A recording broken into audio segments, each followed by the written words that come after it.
nih, kita lagi ada di Soto Bakong Semarang. Betul. Tapi tak kenal sama kakak saya nih. Makanya kenalin dulu. Aku Fanny, aku Zakia. Nah, kita di sini mau mewawancarai ya pemilik Soto. Dia kenalan sama pemilik Soto. Oke, langsung ya. Assalamualaikum warahmatullahi wabarakatuh. Terima kasih buat adik-adik mahasiswa yang bertugas untuk pagi ini ke Bangkok konsultasi. Sebelum saya bicara, saya ingin memperkenalkan diri saya dulu. Nama saya Joko Binianto, panggilannya Soto, teman-teman. Jadi teman-teman SMP, SMA, kalau manggil saya, Soto. Tapi sahabat ya, saya sahabat. Ya, kebetulan saya di sini generasi kedua dari almarhum bapak ibu saya. Ya, saya dari 5 bersaudara, saya paling terakhir. Jadi anak bongkar di ya. Oke, kita lanjut ke pertanyaan nih Bapak. Mungkin Bapak bisa menjelaskan nih dari tahun berapa warung soto Bapak ini berdiri. Terus mungkin sejarahnya lengkapnya nih dari soto Bapak ini. Ya, terima kasih Mbak. Jadi ini soto ayam Bangkok berdiri kurang lebih tahun 50-an. Nah kebetulan ini dari almarhum bapak ibu saya. Dari bapak ibu saya dari desa merantau ke Semarang. 3 hari 3 malam jalan kaki. Karena beliau orang nggak punya ya, bapak saya nggak orang. Jadi bapak Semarang sama ibu dan bapak ibu orang jualan soto. Karena bapak saya rajin dikasih angkring itu angkringnya masih ada. Ya, bapak anak rajin dia jualan sendiri, nempel di samping kantor pos ini, di samping kantor pos ini kasih gimana? Rame-rame, terus konsumen bilang sama bapak saya nampak sekali. Karena mau jenenge soto ayam ya. Kan bapak ibu kan tidak sekolah. Nah, diberikan soto ayam. Kami beli ini beli masih gelap kan? Rawa sih. Bapak ini itu ruko itu dulu kantor BPU Jawa. Tahun 2000 dibeli ruko Bangkok, dibuat ruko itu. Itu Jakarta satu, bertanya sekolah. Sama-sama. Lanjut ke pertanyaan selanjutnya. Saya bilang kalau ya. resepnya sendiri itu masih turun menurun apa ada modifikasi? Ini kalau masa resep itu sudah jadi di bapak. Nah, karyawan kita tidak ada masalah bumbu kita terbuka, pembukuan kita terbuka. Jadi karyawan buruh. Jadi yang begini karyawan. Walaupun dulu yang ada di bapak itu saya. Kalau saya tidak tahu sih, karena saya secara pribadi sejak SD, SMP, SMA dari titik di Bangkok, saya tidak tahu. Masalah bumbu karyawan boleh. Jadi yang karyawan itu bumbu. Iya, jadi malah karyawan di Bangkok tak buka di lainnya. Jadi jangan terlalu lama di Bangkok. Kamu buka sendiri. Di sini kamu belajar. Kita akan saya. Jadi sangat-sangat ada keterbukaan. Ya, jadi kita nggak tertutup. Pembukaan tidak tertutup, pembukaan tidak tertutup. Kenapa pembukaan tidak tertutup? Karena biar mereka mengerti. Wah, nggak mau sepi. Jadi mereka juga mikir. Jadi pengeluaran mereka tahu. Di Bangkok kita nggak tahu semua. Kita open, tidak ada rahasia. Ini cara manajemen saya ya. Kebetulan saya juga manajemen juga sih, tapi saya pakai manajemen tradisional. Karena saya nggak karyawan saya itu adalah membantu saya. Kerja, bukan saya yang kerja, mereka yang kerja. Iya. Maka saya kalau manggil karyawan juga yang membantu saya. Jadi tidak lain. Sangat inspiratif sekali ya Bapak Ibu ya. Sehingga itu pertanyaan. Iya, karena mereka takut saudara. Betul. Jadi kita percayakan. untuk AC. Ya. Nanti bisa orang lihat. Iya betul. Berarti kuncinya kepercayaan dan keterbukaan. Iya. Iya betul. Cara saya. Oke. Tradisional. Iya tradisional. Tapi mungkin sudis-sudis yang mau mengikuti belajar rumahnya juga bisa nih. Kuncinya adalah kepercayaan dan juga keterbukaan. Dan kalau kita sama karyawannya, bawa. Jangan di atas karyawan. Oke. Karena bawa kita. Kita bawa jadi bawa karyawan. Ya. Wah, menarik banget ya teman-teman kisahnya. Nah, mungkin kita langsung aja ya ke Iya, ya. Nah, kan kita tadi udah ngomongin banget Ya. asal usulnya ini dari mana. Nah, Ya. cerita uniknya itu gimana nih Pak? Kenapa bisa jadi soto Bangkong? Nah tadi waktu Bapak jual kaki 5 di samping kantor pos Bangkong ini, konsumen bilang tak mau kok jenenge soto Bangkong. Ini namanya perempatan Bangkong. Oh, Ini daerah Bangkong namanya. oke.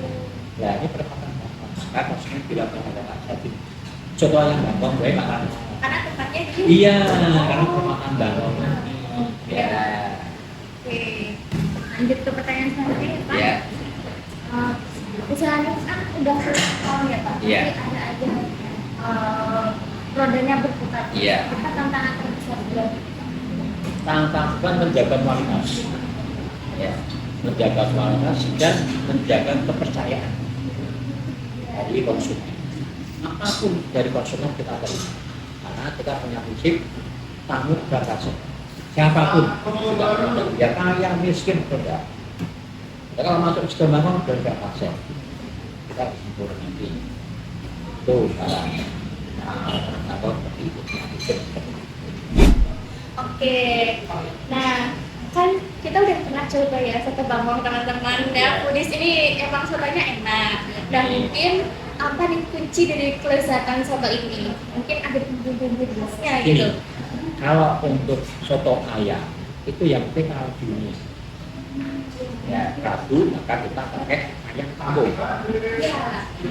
Saya pernah dengar kalau Kalau ada. di luar ayam kampung tidak. Karena kualitasnya itu terasa baik. Kita harus pakai ayam kampung. Dan kita bawang itu biar ada semua. Di bawah tauge itu. Ya, salah satunya kita buat kecap. Jadi kenapa kita buat kecap? Karena waktu saya makan di soto habis Semarang itu pada semuanya udah mencoba. Kenapa kecapnya kok dari perusahaan? Maka satunya ide buat sendiri. Ya biar tidak ditiru soto saya. Berarti ini juga termasuk ciri Ya khas. tapi ini 1 minggu harus 2. Karena itu tanpa obat pengawet. Wow, keren banget sih. Ya tanpa obat pengawet harus 2. 1 minggu kita udah mencoba. Berarti memang kualitas itu benar dijaga ya Ya, di sini maka ya. harus pakai ayam kampung.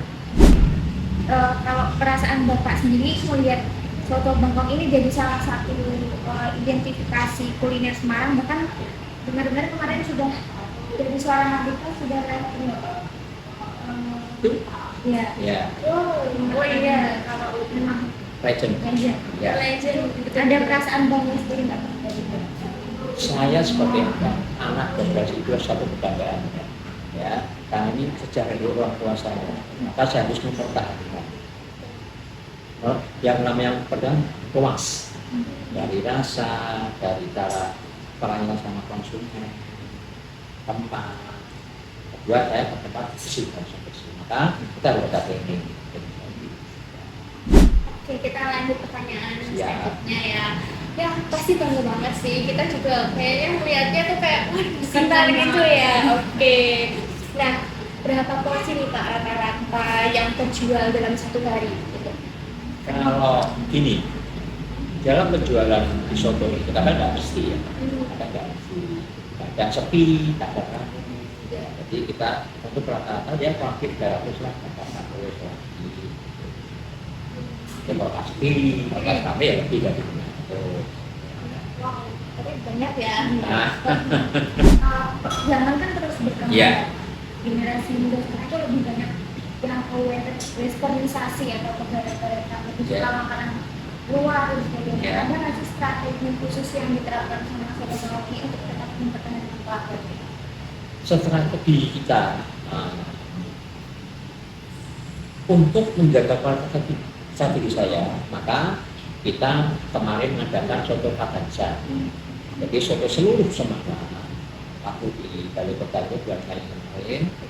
Jadi kita mengadakan acara soto Semarang itu, kita dapat itu legend itu salah satunya. Iya, apa aja? Itu cara kita memperkenalkan strategi ya, salah satunya itu ya.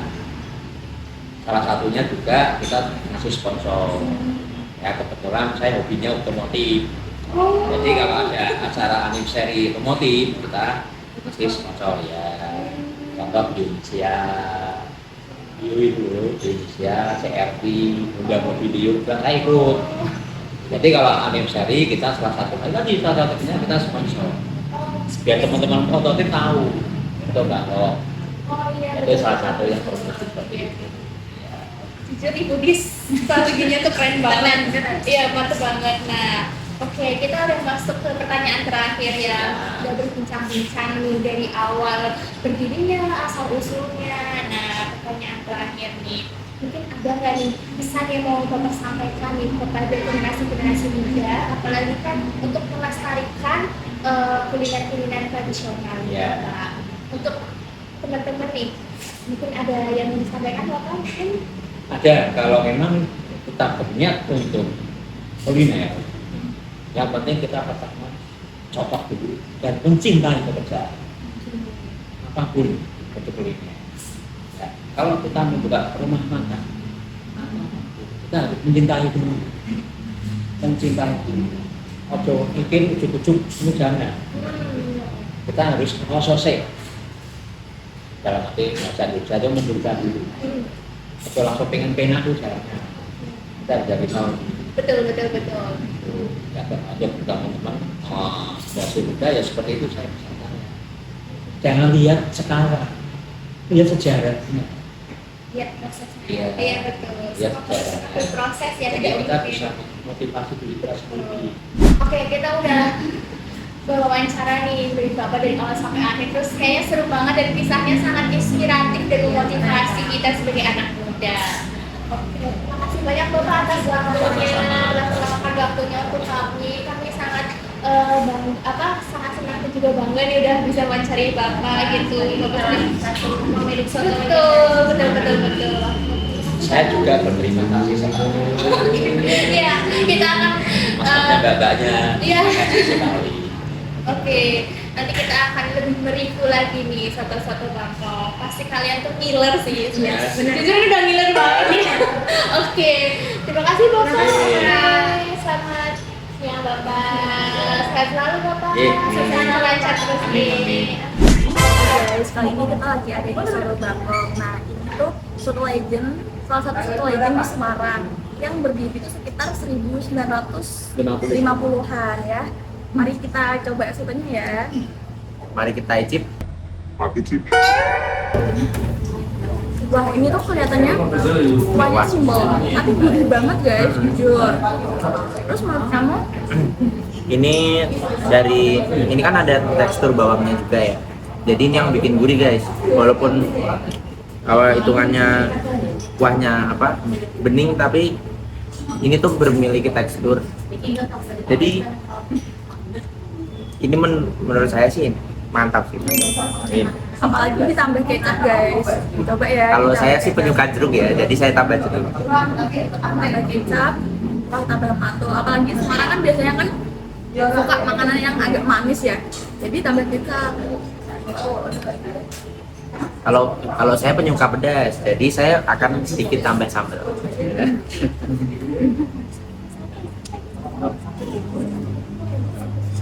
Dan menurut saya ini kalau makanan soto ini tuh kalau dimakan malah makin nagih guys. Pelan-pelan langsung kayak bukan langsung doang gitu makan. Lanjut.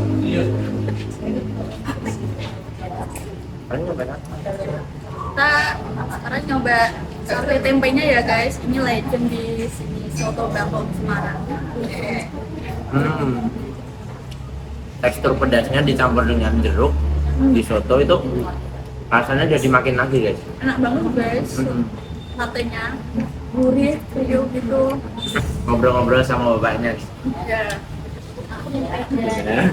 Pertama kali soto Bangkong itu Ya, didirikan kan 1950 ya Pak? ya. Itu oleh pendirinya, nah, atas namanya siapa? Ya, ini. Jadi untuk pendiri tadi adalah untuk bapak ibu saya. Bapak saya namanya Haji Sono Sudarmo, ibu saya Raja Husin. Pada waktu itu soto tahun segitu itu dihargai dengan harga berapa sih Pak? Kalau itu saya lupa ya. Iya. Karena saya belum lahir. Iya. Jadi saya lupa. Jadi buat kalian yang orang Semarang atau dari orang luar Semarang bisa nih coba soto Bangkong. Kita ada di jalan apa? Brigjen Katamso Jalan Brigjen Katamso nomor nomor 1. Semarang. Oke. Jangan lupa datang guys.